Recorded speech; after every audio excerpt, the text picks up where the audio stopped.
Good evening, folks, and welcome to the Horror Corner. I'm your host, Sean Patrick Erschen. This week we are doing another tag video.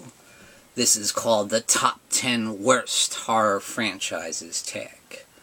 Now, last week you saw I did the Top 10 Best Horror Franchises tag. Now, that didn't start out as a tag. Mr. Geek Legion of Doom turned it into one. So this time I'm going to start it out as a tag, and I'm going to tag Geek Legion of Doom. And I'm also going to tag Horrific Nightmares JM, Movie Review Time, Lisa Loves, ANDREWBALLINA, Hellhound from the HorrorMetal channel, Dave Maggot, BRONCOJUGGALOTALKSMOVIES, and Jen's Reviews from the Grave. So guys, this was a really tough one for me, coming up with the top 10 worst horror franchises.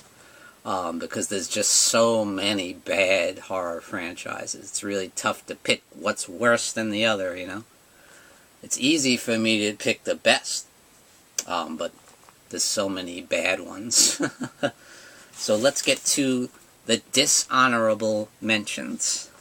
And the first one's going to be the Hellraiser franchise. This was also on my honorable mentions list. But it's going to be on my dishonorable list because some of the sequels were so bad. Now, as I said before, I loved the first two films. And I also really liked the third one. But once you get into the fourth one, Bloodlines, when Pinhead's up in space, it gets bad. And then there's one when he goes online. Evil goes online. I think that was Deader. Horrible. And then you had Revelations, which didn't even have Doug Bradley as Pinhead. And then there's another one, Judgment. They're so bad. Next is going to be the Insidious franchise. Now, I just don't care for any of those, you know. I feel like they're really represent what's wrong with horror today. You know, those cheap jump scares that are not earned. You know, that typical haunted house ghost story type movie. I just don't care for them. Yeah, when it's done right, like The Conjuring, that's a great movie. But Insidious to me is just kind of a cheap knockoff, you know, of old ghost story horror movies. Next up will be the From Dusk Till Dawn franchise. I never really cared for the original film. I know a lot of people love it, and that's fine.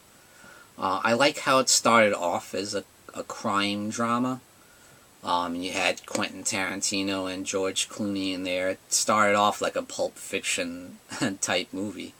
And then in the middle it turns into a crazy over-the-top vampire movie. I just never really cared for it, but Salma Hayek is hot as hell. Next up is the Ring franchise. Now, the first film I thought was very good. It was very suspenseful, and I loved the concept of it, which was taken from a Japanese horror film. But the sequels are really bad. Ring 2 and the one that's just called Rings. Really, really bad. Alright, so let's get to it, shall we? The top 10 worst horror franchise. So coming in at number 10 is the Amityville horror franchise. Now, I come from Long Island, if you guys didn't know that. And I was always intrigued about the Amityville story. But the movies are pretty spotty, you know. Even the original film I don't really care that much for today. I did when I was a kid, it scared me, but when you watch it today, it just does not hold up.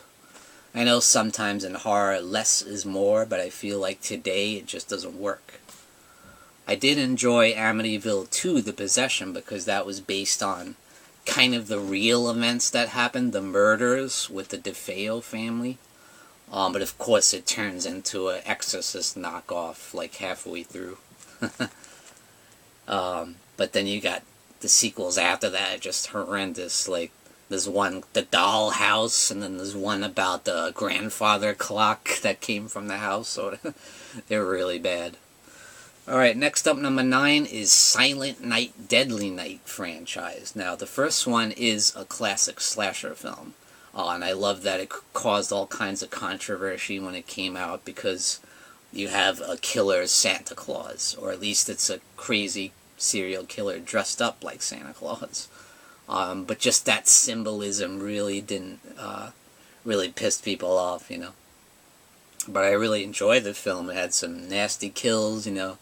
It's a classic slasher film. But the sequels, however, oh my god.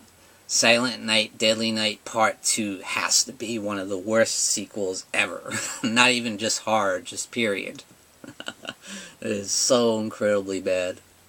And the other sequels are not too far behind. Number 8 is going to be Evil Bong. The horror movie for stoners. So bad. I mean, it's just so ridiculous. You know, it wasn't made to be a serious horror film, obviously, but it's just so ridiculous, I just can't handle it. And at some point, the Evil Bong franchises crossed over with the Ginger Dead Man franchises, which is really, really off the wall. Also on the list. Next up is number 7, the Ghoulies franchise, which was just made to cash in on the success of the Gremlins franchise. And there were a lot of those, you know, like Critters, and there was several little creature knockoffs of Gremlins that were like B horror movies, and the Ghoulies probably is one of the more successful ones. But that doesn't make them good. They were really bad. Next up is the Underworld franchise in at number 6. Now that's a franchise that it seems like people either love it or they hate it, you know. And this ran parallel with another franchise that people either loved or hated, and that is the Resident Evil franchise. And it ran pretty much just as long as that series did as well. But I do like Resident Evil. I don't like Underworld, you know. Never cared for it. Number 5 is going to be another never-ending franchise, and that is Children of the Corn. Yes. You had one good movie based on a short story by Stephen King. And I'm sure Stephen King today is probably like, how did a short story I do turn into like 20 movies, you know? And each one worse than the next. As it's only one good movie, the original, and then the rest are garbage, you know. Number 4 is going to be the Ginger Dead Man franchise. It's just absurd. It's absolutely ridiculous. A killer gingerbread man. They actually did it. They actually made a horror franchise based on a killer gingerbread man. Need I say more? Number 3 is going to be the Troll franchise. Yes! Yes, they are fun to watch, but come on, folks. They're bad, and they're really bad, let me tell you. I remember when I first saw the original Troll on TV, I was like, what the hell am I watching? I'm like, can it get any worse than this? And somehow it did. Troll 2 has got to be one of the worst movies ever made. It is fun to watch, though, I'll have to admit, but it's bad. It's really, really bad. It doesn't even have trolls in it. They're goblins. They're not trolls. Originally, I don't think it was even meant to be a sequel to Troll, because I think they just made a movie and they didn't know what to do with it, so they just slapped the Troll 2 name on it. So number 2 is going to be Jack Frost. That's right, the Killer Snowman franchise. And there was only 2 made, but 2 qualifies as a franchise as far as I'm concerned. Now, the first Jack Frost movie, I think, is one of the worst horror movies ever made. It would definitely be in my top 5 worst horror movie list. And the second film is not far behind. The Killer Snowman. So bad.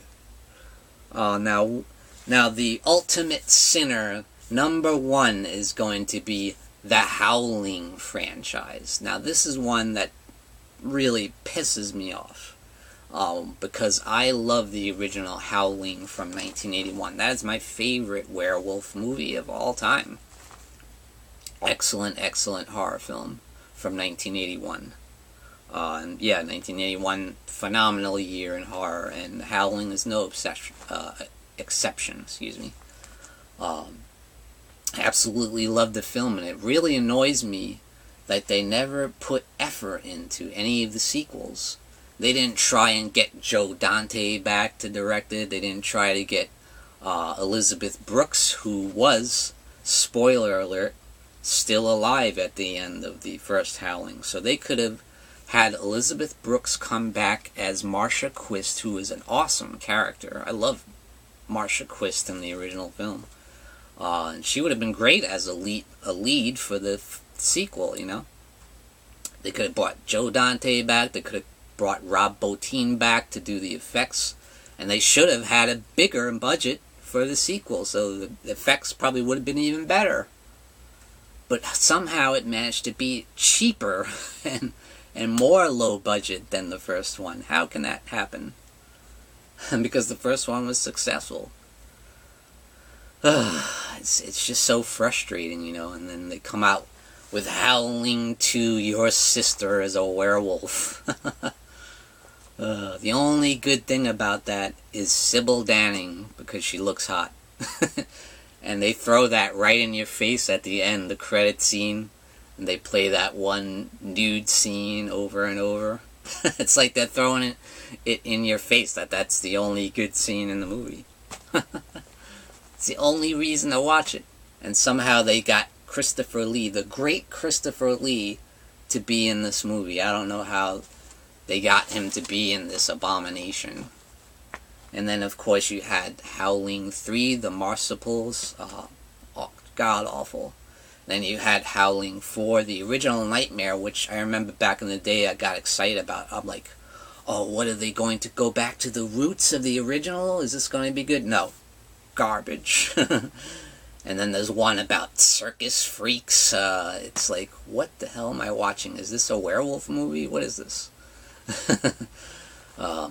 Such a bad franchise. But again, I love the original movie. It just makes number one because it's so frustrating, because this could have been a great franchise if they had put some effort into it, you know, but they put no effort into it. They just wanted to cash in on the name of the original Howling movie. Alright guys, that's it. The top 10 worst horror franchises tag. So guys, answer the call and do the top 10 worst horror franchises tag. Tune in and stay scared.